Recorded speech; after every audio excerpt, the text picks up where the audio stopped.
Hello friends, my name is Dilip Kumar. आज हम वसंत भाग तृतीय का पाठ 5 चिट्ठियों की अनूठी दुनिया पढ़ेंगे।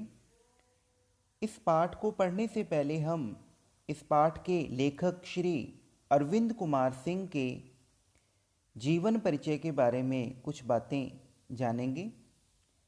इनका जन्म 11 जुलाई 1962 को बरवारीपुर, सुल्तानपुर, उत्तर प्रदेश में हुआ था। पत्थरों की अनूठी दुनिया अरविंद कुमार सिंह द्वारा लिखा गया एक प्रसिद्ध निबंध है, जिसमें पत्थरों की उपयोगिता यानी कि महत्व पर प्रकाश डाला है।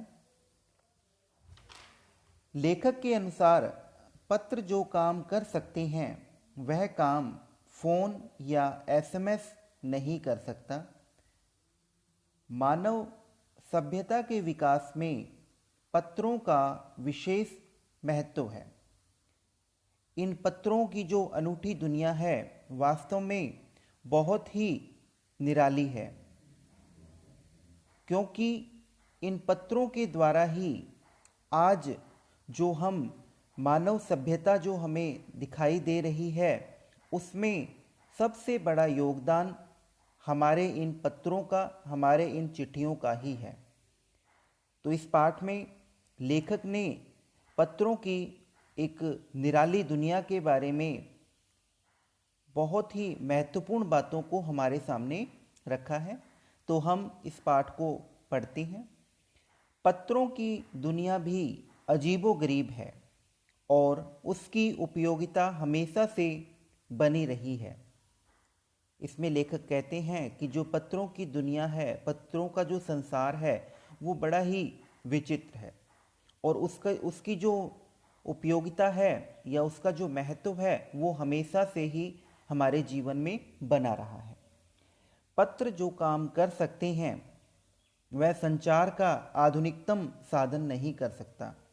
यहाँ पे लेखक का आधुनिकतम साधन से अभिप्राय हमारे जो मोबाइल फ़ोन हैं उनसे उनका कहना है कि जो एसएमएस है या व्हाट्सएप वगैरह जो हम आज यूज करते हैं, उपयोग करते हैं, वो स्थान कभी भी पत्र के द्वारा हम कहें कि पत्र ले सकते हैं या पत्रों का जो महत्व है वो कभी भी उनके सामने इतना महत्वपूर्ण नहीं है। पत्र जैसा संतोष फ़ोन या एसएमएस का संदेश कहाँ दे सकता है। संतोष का मतलब होता है सुख। पत्र एक नया सिलसिला शुरू करते हैं और राजनीति, साहित्य तथा कला के क्षेत्रों में तमाम विवाद और नई घटनाओं की जड़ भी पत्र होते हैं। लेखक कहते हैं कि जो पत्र हैं वो एक नया क्रम शुरू करते हैं, चाहे वो राजनीति क्षेत्र में हो, चाहे वो साहित्य के क्षेत्र हो, चाहे वो कला के क्षेत्र में हो। हर एक क्षेत्र में पत्रों का अपना एक अलग महत्व है। तमाम विवाद यानी कि जो तमाम जो झगड़े हैं और नई घटनाओं की जड़ भी पत्र ही होते हैं। यानी कि जो नई नई घटनाएं जो हमारे सामने दिखाई देती हैं वो कहीं ना कहीं पत्रों में लिखित होती हैं और पत्रों के द्वारा ही वो हर मनुष्य के सामने आती हैं। दुनिया का तमाम साहित्य पत्रों पर केंद्रित है। लेखक कहते हैं कि जो आज हम साहित्य पढ़ रहे हैं वो वह किसी न किसी कवि के द्वारा या किसी न किसी लेखक के द्वारा लिखा गया एक पत्र ही है, जिसका रूप हमारे सामने विभिन्न पुस्तकों में हमें दिखाई देता है। और मानव सभ्यता के विकास में इन पत्रों ने अनूठी भूमिका निभाई है। लेखक कहते हैं कि जो मानव सभ्यता का विकास हुआ है आदि मानव से आज तक के युग का हम अगर बात करें तो इसमें कैसे कैसे मानव सभ्यता के विकास में जो परिवर्तन आया है उसे पत्रों के माध्यम से ही बहुत ही सुंदर तरीके से हमारे सामने रखा गया है। पत्रों का भाव सब जगह एक सा है, भले ही उसका नाम अलग अलग हो। यानी कि जो पत्र भाव है वह एक जैसा ही है, लेकिन उसके नाम जो हैं वो अलग हैं। पत्र को उर्दू में खत, संस्कृत में पत्र, कन्नड़ में कागज, तेलुगु में उत्तरम, जाबू और लेख तथा तमिल में कड़ित कहा जाता है। पत्रों के अलग अलग नाम हैं जो कि अभी हमने ध्यान से उसे पढ़े हैं। पत्र यादों को सहेज कर रखते हैं। पत्र जो हैं हमारी यादों को बड़े ही संभाल कर रखते हैं। इसमें किसी को कोई संदेह नहीं है ना, इस बात पर किसी को किसी प्रकार का कोई संदेह भी नहीं है। हर एक की अपनी पत्र लेखन कला है और हर एक के पत्रों का अपना दायरा। अगर हम बात करें कि हर एक पत्र का अलग अलग प्रकार होता है लिखने का, अलग अलग प्रकार से पत्रों को लिखा जाता है और उनकी एक सीमा भी होती है। दुनिया भर में रोज करोड़ों पत्र एक दूसरे को तलाशते तमाम ठिकानों तक पहुंचते हैं। आगे लेखक कहते हैं कि दुनिया भर में जो पत्र हैं एक जगह से दूसरी जगह पर अपने पता को लेकर, एक जगह से दूसरी जगह पर अपनी पहचान को लेकर हमेशा हमारे सामने आते हैं। भारत में ही रोज 4.5 करोड़ चिट्ठियां डाक में डाली जाती हैं। अगर हम अपने भारत देश की बात करें तो हमारे भारत देश में रोज लगभग 4.5 करोड़ चिट्ठियां या पत्र डाक में डाली जाती हैं, हम जैसे मनुष्यों के द्वारा, हम जैसे लोगों के द्वारा लिखकर, जो साबित करती है कि पत्र कितनी अहमियत रखते हैं। इतनी बड़ी संख्या में लोगों के द्वारा जो पत्रों का उपयोग किया जाता है, उससे कहीं ना कहीं हमें पत्रों की अहमियत का भी पता चलता है, उसके महत्व के बारे में भी हमें मालूम हो जाता है। यहाँ पे ठिकानों का मतलब होता है कि जहाँ पर उस पत्र को पहुँचना होता है। पंडित जवाहरलाल नेहरू ने सन 1953 में सही ही कहा था कि हजारों सालों तक संचार का साधन केवल हरकारे या फिर तेज घोड़े रहे हैं। यानी कि इसमें हम कह सकते हैं कि जो पत्र हैं वो हमारे दूत हैं। दूत का मतलब कि जो हमारा संदेश है वो एक जगह से दूसरी जगह पर लेकर जाते हैं। हरकारे का मतलब होता है दूत, ठीक है। उसके बाद पहिए आए, फिर क्या हुआ, पहियों का आविष्कार हुआ, पर रेलवे और तार से भी भारी बदलाव आया है। रेलवे के आविष्कार से और तार के आविष्कार से भी हमारा जो जीवन है वो भी, उसमें भी काफ़ी बदलाव आया है। तार ने रेलों से भी तेज गति से संवाद पहुंचाने का सिलसिला शुरू किया है।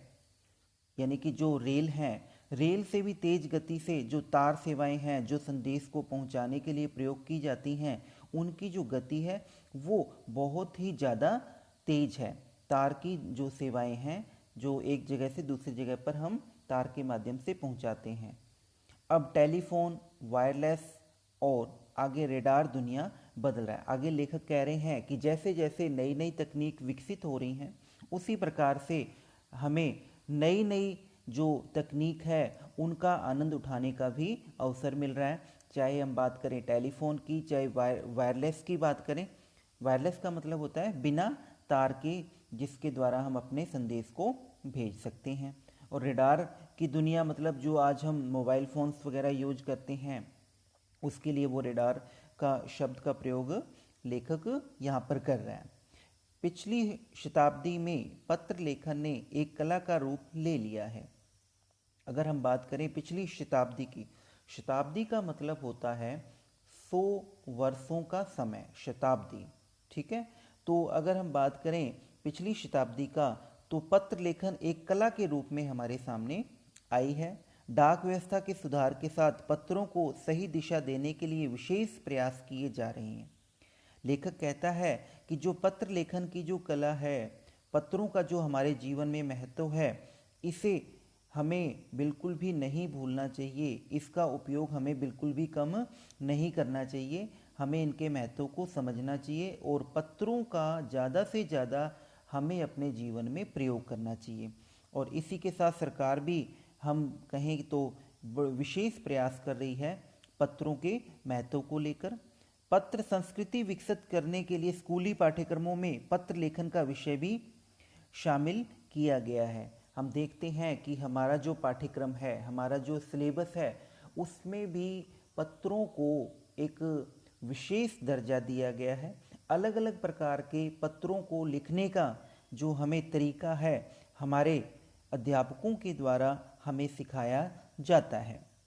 भारत ही नहीं, दुनिया के कई देशों में ये प्रयास चले और विश्व डाक संघ ने अपनी ओर से भी काफ़ी प्रयास किए हैं। अगर हम बात करें कि भारत में ही केवल और केवल पत्रों का महत्व या पत्रों की उपयोगिता पर अत्यधिक जोर दिया जा रहा है, तो ये सोचना हमारे लिए गलत है, क्योंकि पूरे विश्व के अंदर पत्रों के महत्व को बहुत ही ज़्यादा महत्व दिया जा रहा है ना, और उसके लिए बहुत ज़्यादा प्रयास भी किए जा रहे हैं। अगर हम बात करें विश्व डाक संघ की, तो उन्होंने पत्रों के महत्व को बढ़ाने के लिए, इसकी उपयोगिता को जानने के लिए, इन्होंने 16 वर्ष से कम आयु वर्ग के बच्चों के लिए पत्र लेखन प्रतियोगिताएं आयोजित करने का सिलसिला शुरू किया है, जो कि 1972 से किया गया था, ताकि ज़्यादा से ज़्यादा पत्रों के महत्व के बारे में लोगों को